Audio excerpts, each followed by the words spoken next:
Welcome to United Shades of Gray, Conversations of Race in America on WSGW. Now, here is your host, Kareem Bowen.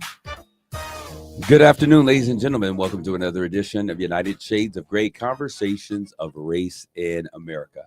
We're so glad that you are with us on today. Didn't you like the way I kind of eased out of that? Yeah. Race in America. We're in the studio today. You see me and my buddy, my main guy over here. He's the main guy anymore. Mark Bassett is on hiatus. He's abandoned us. He's abandoned us, but he'll be back. He's taking care of business. He's a very important man, a VIP. But I have John B. at the place B with us on today. John, what's good, my man? Hello. John, how have you been doing and navigating the changes that are happening in the world, in the community, but also with the weather? The weather's been rough. Like the allergies have been getting to me. The fall weather is here. I love fall weather. I love sweater weather. I love long sleeves. It's my favorite time, but my sinuses take some time to adjust. Sinuses, allergies, all of the itchy, wheezy, runny stuff is happening, and it has not been fun whatsoever.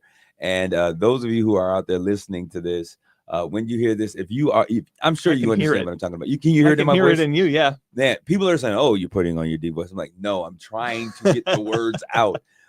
It's a crazy thing that feels like not my breath, but there's like this big lump in the back of my throat that I'm trying to push and breathe over there, and it's been this way for a while, but it's absolutely driving me crazy. I'm going bonkers. Have you ever had that ear itch where you can't get to it? You don't know if it's in your nose or in your ear, but it's too far for you to be able to get to. Don't use Q-tips, whatever you do. But I have to. Yeah, me when too. Do you do that? Yeah. I just put them in there just to feel it like I'm scratching. Yeah. To get better. I hate that I hate that feeling, but it's a part of this season, and like it or not, we do live in a state or area of the country that gets 4 seasons, which I absolutely love the 4 seasons. But I've been playing taps to summer. I want summer to come back. We have been really blessed with warm weather for an extended period of time. But I think old man fall is getting ready to slap us in the face in the next couple of weeks. But we're going to make it through. I want to talk today. We're going to just talk about some of the hot topics. We have had so much taking place. Have you been having conversations, or have conversations just been popping up about ICE, about the government, about the Republicans, about the Democrats? Have you been having those conversations or hearing those conversations all over the place? Yeah, I've been hearing them. Mostly it's the National Guard thing that's gotten people. What's been what you've been hearing? Sending in National Guard to cities under the guise of controlling crime. How do you feel about that, John? I think it's stupid. Like, no, it's a bad move for the country. It's not the right way to go about things, especially like if those states requested assistance, absolutely do that. If it were that state's National Guard, okay, I get that. Send in the Michigan National Guard to Detroit, whatever. I do not like the idea of bringing the Texas National Guard to Chicago. What do you see as the difference? And that's we've talked about community policing before, where police living in the communities that they work in. Absolutely. That's exactly what it is. Okay. You look at the Roman Empire, when they had to put down a rebellion, they wouldn't bring in those military forces that were raised in that region. They'd bring it in from 3 former countries over. Explain why that is. Because that's a great point. Why? Because if I'm supposed to suppress my neighbor, I'm less likely to do it. If I'm supposed to suppress somebody's neighbor in Idaho, I'm more likely to not really have an issue with that. That's just what I'm supposed to do. So it's interesting. Very good thought point, perspective on that. I think it's interesting. What do you think is the motivation behind what we're seeing with the National Guard? I don't know. I think it's kind of one of those strong arm tactics when it comes to the federal administration of, look at us, we're strong, we're powerful, we can lay down the law when we need to. I also think the reaction of, no, everything's fine from those cities and states is wrong. No, everything is not fine. Stop pretending it is. But at the same time, I've heard the justification that the National Guard is being brought in to protect ICE agents. But that's not the reason that's been given.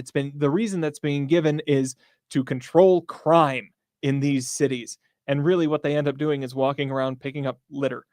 These National Guard troops. It's a bad look. It's interesting. And but when you said that, it made me think about it, because I had my own thought as to, like, I'm looking at the cities that that the National Guards have been sent to, and I'm also looking at how things are playing out contextually, and I think that there was a lot of conversation by this administration about them doing this before they actually did it.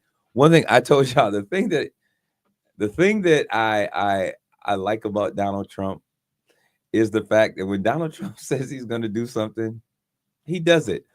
He's never going to do it. It's against the law. He does it anyway.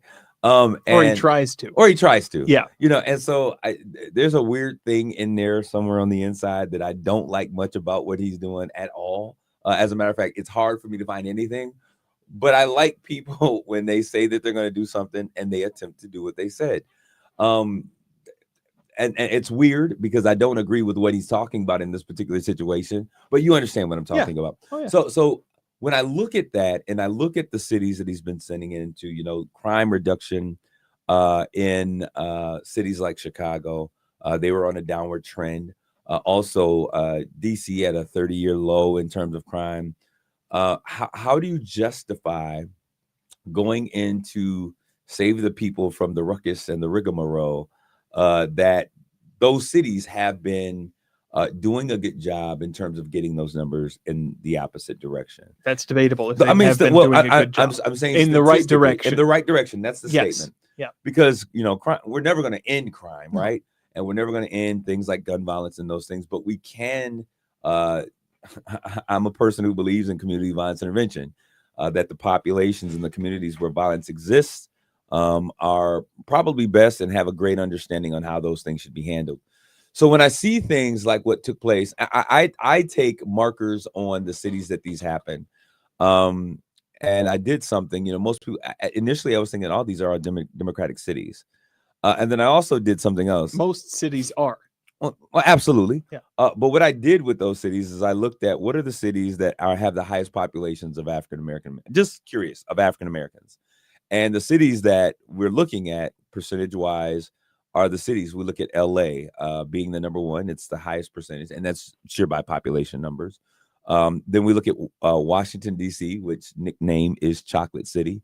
And then we look at Baltimore, because that entire DMV area over there. Every time I would hear people say DMV, this is completely off the record, I would always think about Department of Motor Vehicles. That's what I hear, yeah. But we're talking about Delaware, Maryland, Virginia area over there. And so I look at that, and then I looked at the next city being Chicago. And as I was looking at that, I was like, okay, so when is Atlanta and Detroit? And then there's, cities in Mississippi actually that have very high populations of things of African Americans. And so to me, and someone say, hey, you're reaching, but I look at that and I look at the populations. Do you remember at the beginning of this when ICE was going in, and I was sharing how many folks in the Hispanic community, the Mexican American Latino community, were like, where are the black people? Do you remember me having that kind of and I said the black people were at home like, this ain't our fight. This is not what this is not what we're doing. We didn't vote for this man. But the Hispanic Latino population overwhelmingly had. And you've heard the stories of buyer's remorse when they look at what's going on, especially the group that were, was it Latinos for Trump? And their spokesperson was out, we're going to vote and Trump's going to do this and he's going to do all these things. And then she was one of the individuals that was, quote unquote, harassed by ICE. And then she said, this is not what we voted for. Well, In many places in America, people think that this is what you voted for because this is exactly what he said he was going to do. Maybe not the manner, and I think that this would be your argument, Jonathan. And I say this: I'm not for illegal immigrants coming in and having benefits that American citizens should have. But I do believe that there is a sense, and let me know what you think about this. I believe that there is a sense of, I don't know if the word decorum or care that should be given to folks, even if they are immigrants and they find themselves in this country illegally or legally. I think there is a sense of decorum and a particular sense of care that we have to use. What are your thoughts about that? Or that we should use? We don't have to. First of all, I want to address the cities that are being Okay. targeted Yeah, in go ahead. that comment. I think you're reaching a little bit. The justification that's being used is crime rate. And I think if you look at those cities, crime rate is highest in those cities as well. So it's correlation is not causation, is kind of my caution there. I'd give you that. And I said Yep. that might be your thought, Yep. but go ahead. But when it comes to how we treat illegal immigrants, Can we take that? Can I respond to that Yeah. first and then Yeah, we come back? Because I'm looking at some of the cities that have more violence or high levels of violence are actually cities that fall in Republican areas. When we look at cities in Mississippi and cities in Arkansas and those other countries, those other cities, I sound like one of those social media. It's another country, but those other cities. And so I'm waiting for those same National Guards to be sent into those cities in southern regions, which actually have higher incidents of certain types of crime than some of the cities that they've been into. But that's neither here nor there. That was just one of the things. But you can either respond to that or you can go to your next point, which I find interesting. Next point, when it comes to how we treat illegal immigrants, yeah, I understand that they are a different. When I say class, I don't mean like societal class, but I mean this is women and children who cross the border illegally. But at the same time, these are people who broke the law. We treat people who broke the law a certain way. What do we elect a president? Not super well. I'm just like you ran and you walked into it. Okay. Go ahead. I'm listening. That was a low one, but I'm just saying. So by a certain standard, I can understand like this is this kind of person. We shouldn't be treating them. At the same time, they broke the law. If you break the law, there's a certain amount of decency that you can expect, and there's a certain amount of decency that you can not expect. I think a big part of this, what does that mean, Jonathan? Because that is a very loaded statement when you say that. I have very little sympathy for criminals. Okay. That's what that means. Okay. I understand that some of these people aren't here voluntarily. Think of kids that got brought across by their parents. They didn't mean to break the law, but there's they shouldn't be separated from their parents thing. It's a sticky and nuanced conversation. What do you think about that? You said that. I mean, but no. How do you feel about that? I think illegal immigrants have been given too much grace up to this point. Okay. And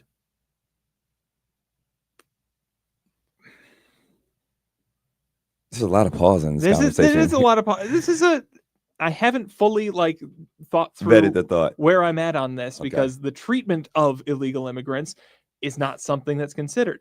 Think of how they're treated when they enter illegally and they gain access to certain resources and things and are pointed to certain cities. Here, you'll be safe, why shouldn't they be loaded up into a bus, driven back to the border and told don't come back? Why is that wrong? Why is how they're being extradited wrong? Okay, so and I'm not against that. I'm not against the fact that anyone who entered into the country illegally should not be here, should be returned. I think that they should be returned to the country that they crossed the border in, instead of being shipped to. I'm going to ship you to Venezuela. No hablo English. Yeah. And when you get there, so I think that those are important points.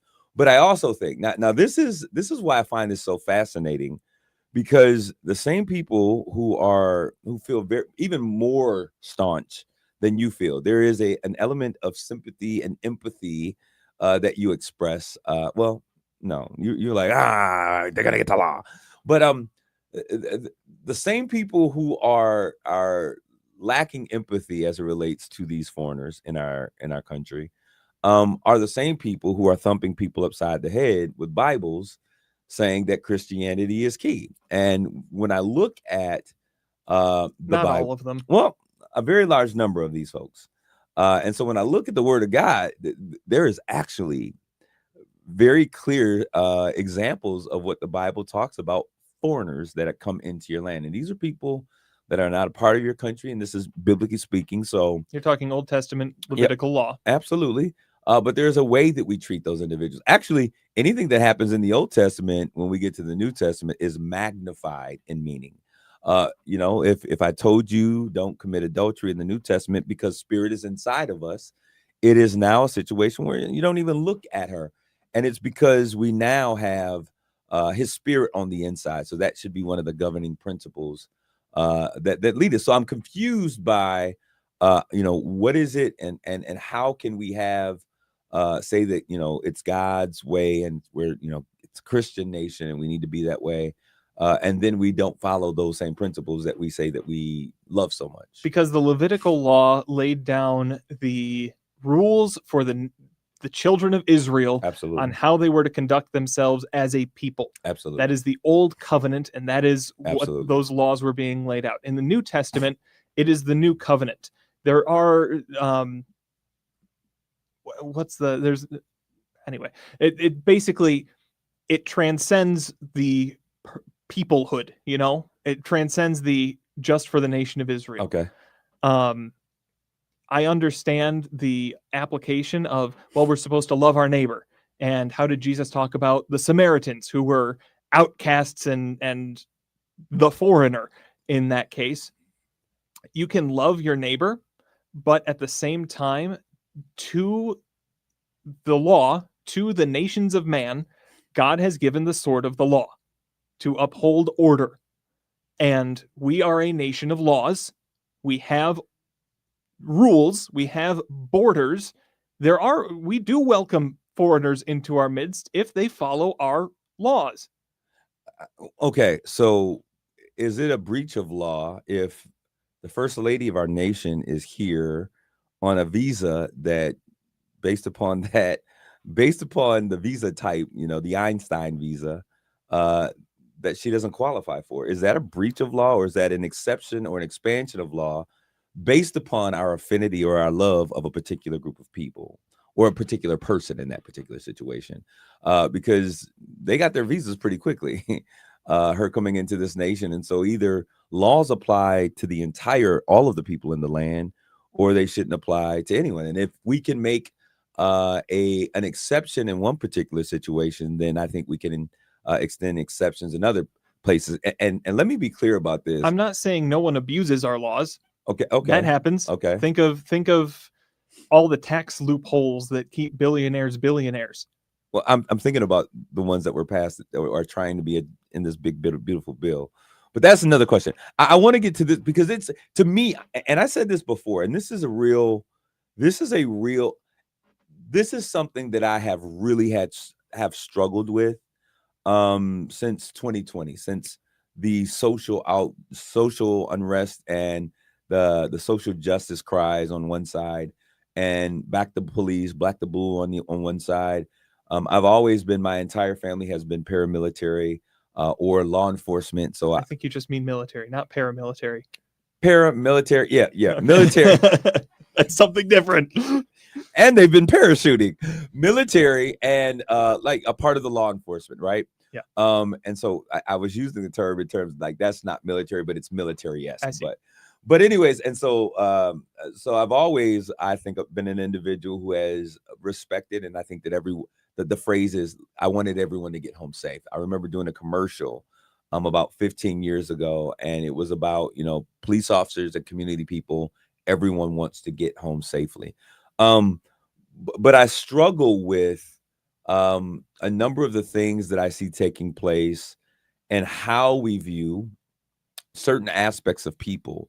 And so we gave the example of, I gave the example of Melania, First Lady Trump, as an immigrant and her family, not just her, but her and her family getting these rush visas as immigrants, and they get a particular way of treatment.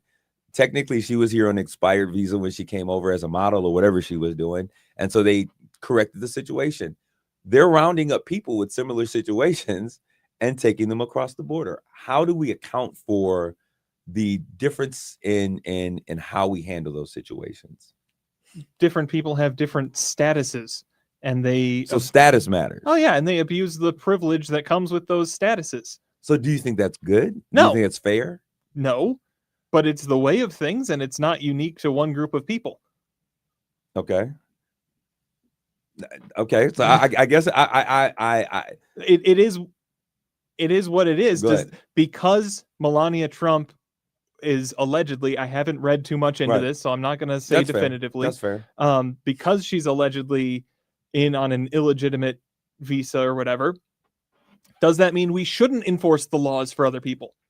But what it does show is a level of hypocrisy. That's the perfect word. That exists. And you said it best, class, status, and hierarchy. There's a hierarchy system here that is in place that is unfair. There have been teachers, and I was reading one story in one of the major news, I think it was Wall Street or something, that was sharing a story about a young man who was an officer who had grown and ascended, but he was taken back because his visa was illegally before all of these things stopped. We're going to take a quick commercial break. We'll be back with more United Shades of Gray.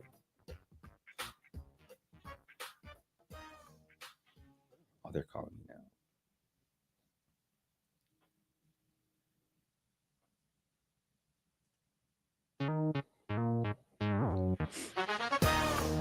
You're listening to United Shades of Gray on WSGW. This is Kareem. We're back with more United Shades of Gray, conversations of race in America. I don't know if you had anything that you want to say about that last piece, because I have something that I do want to bring up that I think is important. I was paying way more attention to the clock and things. Not that what you're saying isn't important. I got you. I got you. Because this is the thing I have been saying, and since this is conversations of race in America, I always like to bring these things up because I think that they're necessary conversations. And I was looking at, and I'm looking at this on my phone as well. A young man by the name of Trey Reed. Had you heard about the Trey Reed story? I have not. Okay, there's a young man, I believe he was 22, 21, 22, down in Delta State University, Delta State College in Mississippi, who was found hanging from a tree. And this was shortly after the Charlie Kirk situations.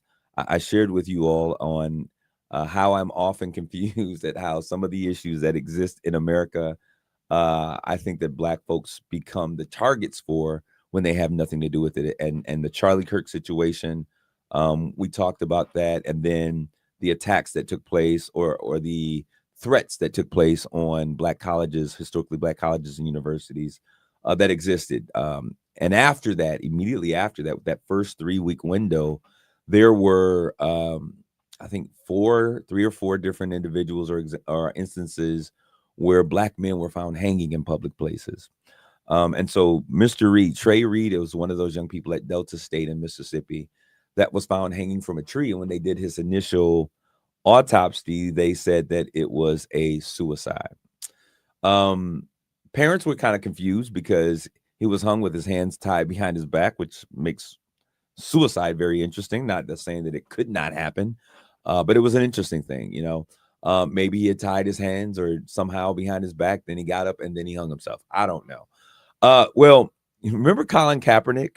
Yep. Okay, so our guy Colin Kaepernick, who took a knee and raised up the fist, like Angela Davis back in the day. She was one of those activists back in the day, for those of you who don't know, who spoke truth to power in terms of the issues that were affecting Black folk. Colin Kaepernick, who was kicked out of the NFL, basically blacklisted for his taking a knee in the NFL, said, "Hey, this looks fishy. I want to pay for a second autopsy." And so he financed a second autopsy, and it was done about the 6th, and details from that autopsy are coming out and have been being shared. And some things that were not found in the initial that have now been released as a part of the second is that the young man, not only was it suspicious, but he also had found, the investigator found that he had suffered from blunt force trauma to the back of the head, a point that wasn't included in the first autopsy. Also, another issue that was not included was the fact that that young man had a belt around his neck that was like 2 or 3 sizes too big for him.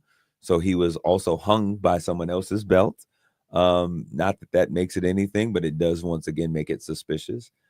In addition to that, the types of markings that were around his neck also were not consistent with someone who was unaliving themselves. And so when we look at that, I hate that term. I know, I know, but it's the approach. I guess people are trying to be It's the sensitive. internet way of It's the saying it. internet way of saying things, unaliving oneself. And then also, I think the last piece is that there was an argument. Details have surfaced that there was an argument that this young man had with some other white individuals who were, and the argument was about the situation with Charlie Kirk. Not sure exactly what it was, but it was surrounding those things. And so there was a lot of animus before that happened. We then find this young black man hanging from the tree. So the other situations have kind of mimicked, these situations. People are found in public places hanging, and it gives an ode back to the days of Jim Crow and slavery when black men were hung, as the song Strange Fruit says, like fruit from poplar trees. You hadn't heard any of this stuff going on? I think I heard the name, but okay. So these are things when we have these conversations and we look at the things that are taking place, that for Black America, they're very alarming and disheartening, and can sometimes strike an element of fear in a way that other nationalities would not understand.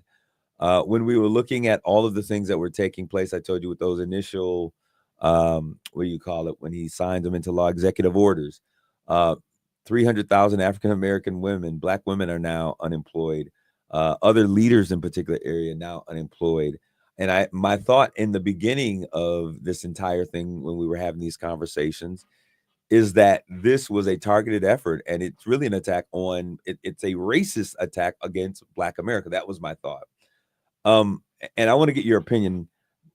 As I look at how these things are continually unveiling, to me, it feels more, I'm almost more convinced that that is what it is. And what we see in the White House, and this is a strong thing, but is a president who is stoking our greatest fears of folks from both sides of this side of the parties, the nation, black and white, but is also pushing forth an agenda that is very racist to me. And so I'm curious as to what your thoughts are on that. I still think you're reading racism into the policies that are being presented. I don't think it's targeted against Black people in terms of the policies. Okay. I'm not saying this attack on this young man wasn't racist. Right. But I don't think that has anything to do with what Trump does with his pen. What doesn't? The hanging of this young man on. Do you not think that from the executive desk there is being a stirring of the pot that is stoking racist fears? Do you not? You don't see that? Not against Black people, if anything, against Hispanics. And I understand that, especially with a lot of the moves that have been made, like we talked about in the first segment. But I don't see targeting of Black people. Okay. And I can understand that. I can understand you having the experiences that you've had or never had, never really being a target for the most part in that way. I don't know if you've ever experienced overt racism. I don't know. Not having to dwell and to live in Black spaces. So not understanding that very fine, nuanced way that one has to interact in those spaces. Let me talk on Go ahead. that for a minute, Go ahead. though, Go ahead. because someone my age, as we're growing up, as we're developing and learning how to socialize, everything we say is being scrutinized for racism. Everything we put out there Okay. on the internet, in person, whatever, there are 3 or 4 filters that have to be checked off to say, how would this be interpreted in the worst way possible? Mhm. At least that's how I go through things, is what I'm about to say, like, is that going to cause problems, especially when I'm with somebody of a different race than me? It's okay.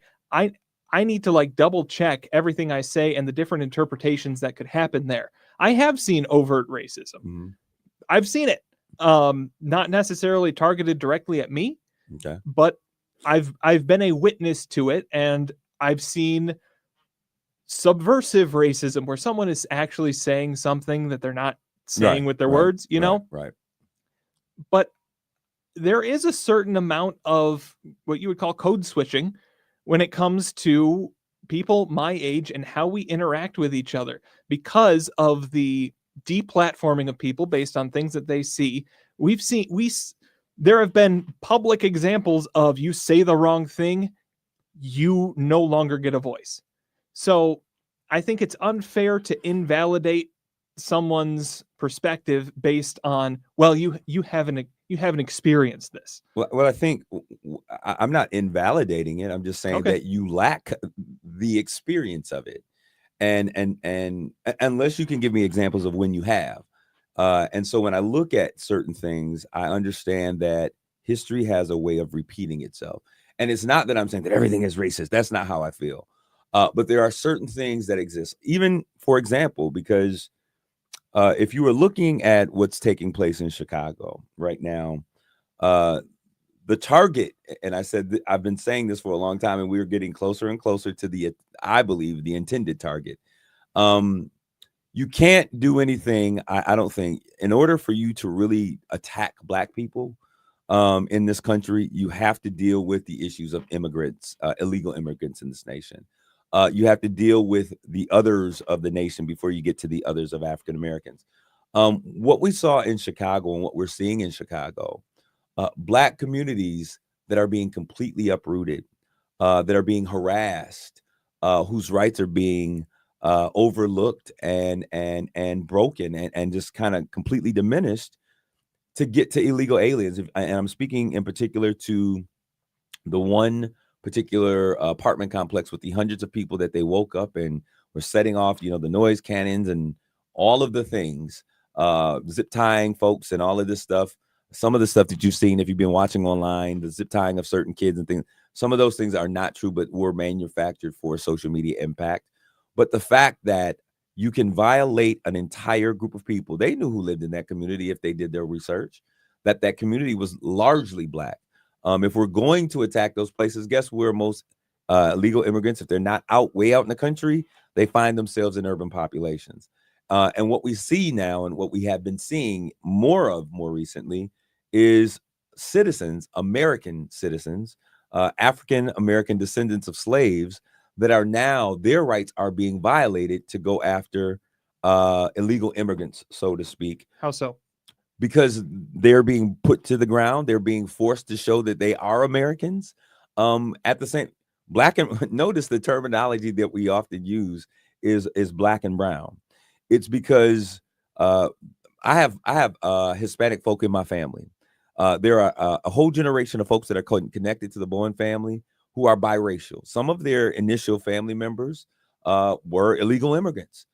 They've come into this country. They've lived in this country. They've intermingled with other people of color.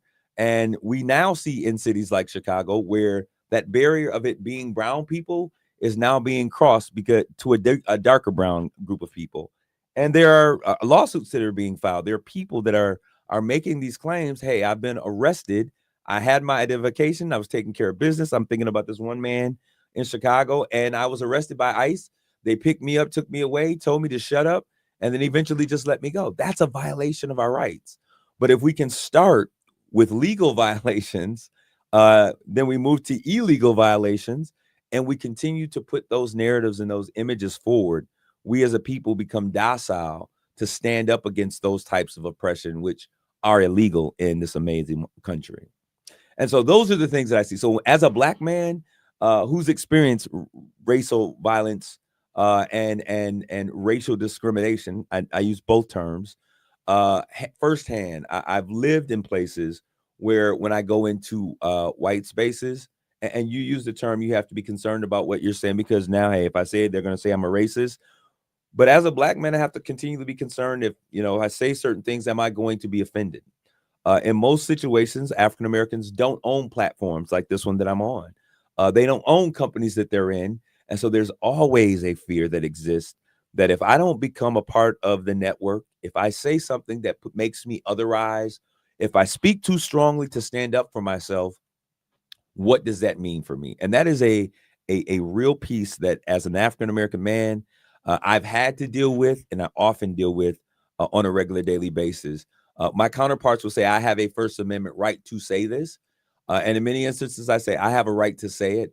But does it really benefit me sometimes if I'm willing to say that? Does that make sense to you? Yes, I understand what you're saying. Okay. I think that a lot of the kind of direction things have been heading, especially when we're talking about corporate world, when we talk about DEI and things like this, it is meant to encourage diversity of background. We've talked about this dozens of times on this show.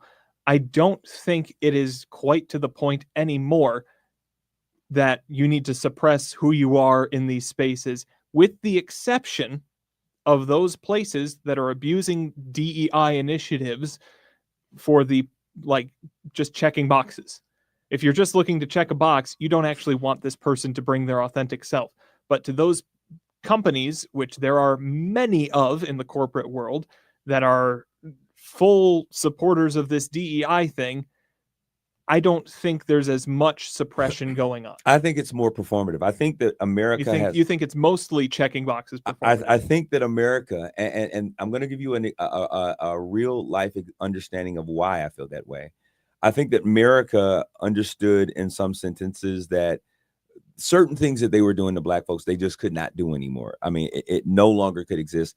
And I think my allies on the other side who have always, because freedoms for Blacks have always come and have always been led in many ways. Black folks have led the way, but it has always come with the support of white allyship. That's the only way that they would have happened. People come to a sense that this is the best way to be human. And if we're human, all people are human. This is how we treat them.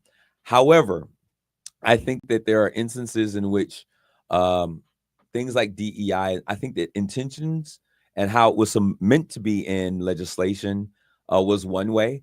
And I think a lot of those things were performative. And here's why. Because when I look at who are the CEOs, Blacks are less than 1% of CEOs over a course of 200 years. When I look at the fact that when we now have an administration that says, hey, anything that says Black, anything that says women, anything that says underprivileged, anything that says, and those things, we're going to sanitize. And universities, some universities have fought, but many corporations have ran just, we don't have to do it. And they've abandoned the promises that they've given to Black America because they can, which would make me feel or make me understand that their intention was never was serious. It was because of the intensity or the impact, the need and the nature of the moment, the incentive. And it was performative. Yep. Because the moment that they could abandon it, we see so many corporations doing that. And so, and the impact, remember, we've been talking about that for a long time. And we've been saying that DEI was to bring a more diverse place into the workspace. And that happened very truly for white women. When I look at this great state of Michigan, I love my state. First of all, I love Michigan. I sometimes struggle with the winter in the beginning, but I get used to it. I love the Four Seasons. I love the people here in Michigan. But when we look at it, when I look at the people who are leading our state, and I look at our governor is a white woman, our lieutenant governor, and you go down, Our Secretary. lieutenant governor is a black I'm man. not. I'm talking about not the lieutenant government, Secretary of State. Secretary of State, Yep. but also Dana Nessel. Yep. So all of these individuals in these key positions are white women. They mimic what DEI has empowered not only in the state of Michigan, but in our nation.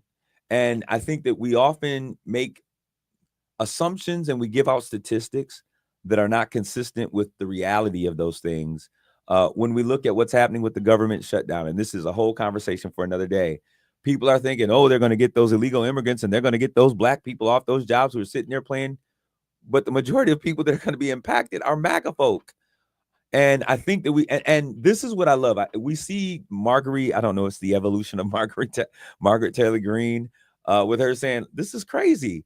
Like my people and my constituents are going to be impacted. No, I'm not going to. We need to keep healthcare. So I think that she's had an awakening of the reality versus the narrative. Okay. You turned a corner there at the end. Go ahead. I think society, and I'll let you take us out if you need to. I think societally, I would agree. In large parts, DEI initiatives have been performative, and we see mass abandonment for that reason. But I think they have pushed societally a shift in understanding to where people don't expect others to suppress who they are outside the workplace. I understand in the workplace there being top-down expectations, I'll say, and DEI just being kind of a mask. And that's something that people have been saying for years since it's been implemented, that this is just checking boxes, this is performative. But I think societally there is less of a need to suppress who you are. Do you really believe that? I do. I believe that we have come, we have made some strides, but I want you to keep in mind the Crown Act here in America. You know what that is? Yep. Okay. So the Crown Act is something that within the last 5 years has just become a thing. Why had it become necessary to fight for Black people being able to wear the hair that naturally comes out of their head? We're talking about progress, but this is a very real, recent thing for Black people to show up a little bit more 100% themselves. There's a difference between being allowed to, by like, the government is not going around checking hairstyles. The Crown Act, CEOs are. Yes, the Crown Act was against the discrimination based on it. I understand it's semantics to a certain degree, but it's an important distinction to make. The finish of my thought from before was, yes, I think there's less of a need to suppress at the cost of, now everybody needs to be careful what they say, because your image, your reputation is on the line in a very public way. Well, I would agree to some degree, because I think we do need to be more mindful. I think that we should be mindful in general. And I hate to do this, but I'm going to throw this out there. And if we need to, I'm going to take a couple seconds and give it to you. I think that we're reversing that order. And I think that we're becoming more emboldened in saying things boldly out loud that we normally wouldn't. I didn't want to talk about it right at this moment, but the Republicans saying things in chats, say it once, okay. Continue to say it, it becomes problematic. So I think that we're saying quiet parts out loud again. I'll let you take us out on this break. Go ahead. My thought on that, young people saying stupid things in private chats is nothing new. They weren't saying it. It wasn't meant to be published, but it's unacceptable. So if I'm privately racist, is that different? If I'm racist in private? If I'm racist in private, then I create policy in public that goes along with what I think. I haven't seen the full context of the chats. I don't know if it was in a joking way. I know I've said things in private chats that I don't want to see the light of day. I'm not saying that I'm saying what they said, but yeah. Okay. So that's a whole nother conversation for another minute. Yeah. I hate when we get into those conversations. We got to end this show, but we'll be back next week with more United Shades of Gray, Conversations of Race in America. God bless you all. Grace and peace.